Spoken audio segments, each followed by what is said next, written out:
Ok, hermanos, bendiciones. Vamos a continuar con la segunda parte de nuestra cápsula bíblica. Vamos a continuar en el verso 11 al 13. Dice así la palabra en el nombre del Padre, del Hijo y del Espíritu Santo. Amén. Procuremos, pues, entrar en aquel reposo, para que ninguno caiga en semejante ejemplo de desobediencia. Porque la palabra de Dios es viva y eficaz, y más cortante que toda espada de dos filos, y penetra hasta partir el alma y el espíritu, las coyunturas y los tuétanos, y discierne los pensamientos y las intenciones del corazón. Y no hay cosa revelada que no sea manifiesta en su presencia. Antes bien, todas las cosas están desnudas y abiertas ante los ojos de aquel a quien tenemos que dar cuenta. Amén. Este verso 11 viene siendo una continuación de lo que vimos anteriormente. Y como dice aquí, el autor dice, procuremos pues entrar en aquel reposo. Es decir, él mismo se está incluyendo con los destinatarios de la carta. Es decir, no caigamos, no nos descuidemos de no actuar como aquel pueblo. Entonces, después de decirle estas exhortaciones, cambia ahora a hablarle de las características que tiene la palabra de Dios. Esto es muy importante que pongamos atención a lo que el autor dice. Dice, porque la palabra de Dios es viva y eficaz y más cortante que toda espada de dos filos, y penetra hasta partir el alma y el espíritu, y las coyunturas y los tuétanos, y discierne los pensamientos y las intenciones del corazón. Entonces, entre las características de la palabra está que es viva, hermano. Esta palabra que usted está viendo aquí, la Biblia, es viva.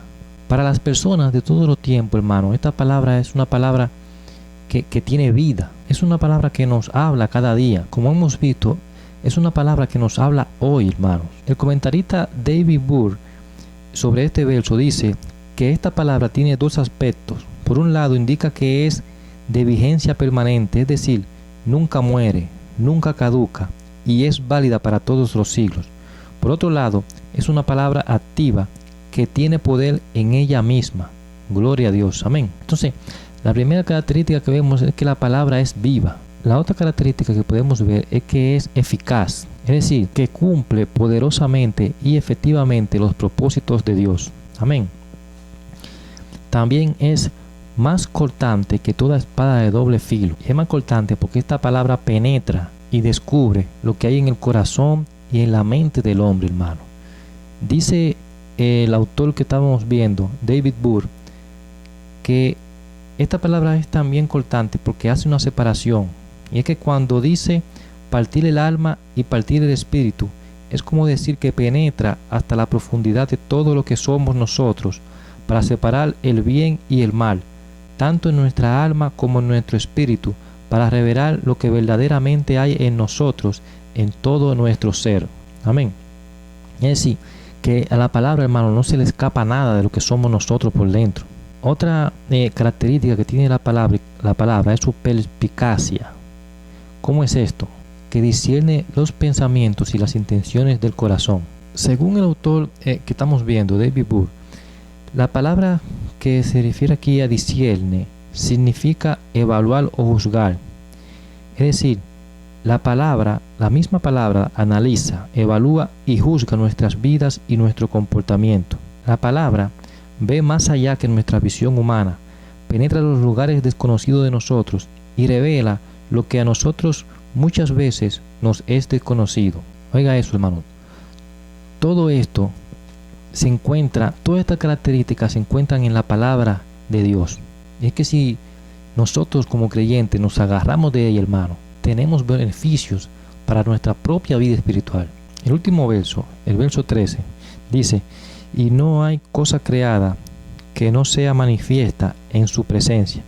Antes bien, todas las cosas están desnudas y abiertas a los ojos de aquel a quien tenemos que dar cuenta. Este verso 13, viéndolo desde un punto de vista, podemos decir que cambia de hablar de la característica de Dios a hablar de la omnisciencia de Dios. ¿Qué es esto de omnisciencia de Dios? Según la definición, es el conocimiento de todas las cosas reales y posibles. Es decir, delante de Dios, hermano, nosotros somos una carta abierta. Nosotros como creyentes y humanos que somos a la vez, podemos engañar a los que nos rodean. Es más, podemos engañarnos hasta a nosotros mismos, pero nunca podemos engañar a Dios, ya que el conocimiento de Dios es perfecto. Y me refiero a que engañar en el sentido de que nosotros como cristianos estamos en estos caminos y puede ser que estemos por complacer a alguien o porque nos sentimos bien en la iglesia, pero Dios, que conoce todo nosotros, hermano, Él sabe qué nosotros buscamos aquí en realidad. Con respecto a este verso, el comentarista que estamos viendo dice que es mucho mejor permitir que Dios nos examine ahora a la luz de su palabra que esperar a que se nos juzgue en el juicio final. Entonces, hermano, nosotros, como dije anteriormente, somos una carta abierta ante Dios. Dios va a juzgar todo lo que hacemos en esta vida y por ende vamos a dar cuenta de todo lo que nosotros estamos haciendo. Amén. Entonces, según todo lo que hemos visto, hermano, Dios nos ha llamado a entrar en su reposo, hermano. Él, como nuestro creador, quiere lo mejor para nosotros y nos ha dado la salvación enviando a su Hijo unigénito, dando su vida por cada uno de nosotros. Ahora, de nosotros dependerá si vamos a alcanzar o no aquello que Dios ha prometido a su pueblo. Amén. Dios les bendiga. Hasta aquí la cápsula bíblica de esta semana. Los dejo ahora con nuestro pastor. Bendiciones.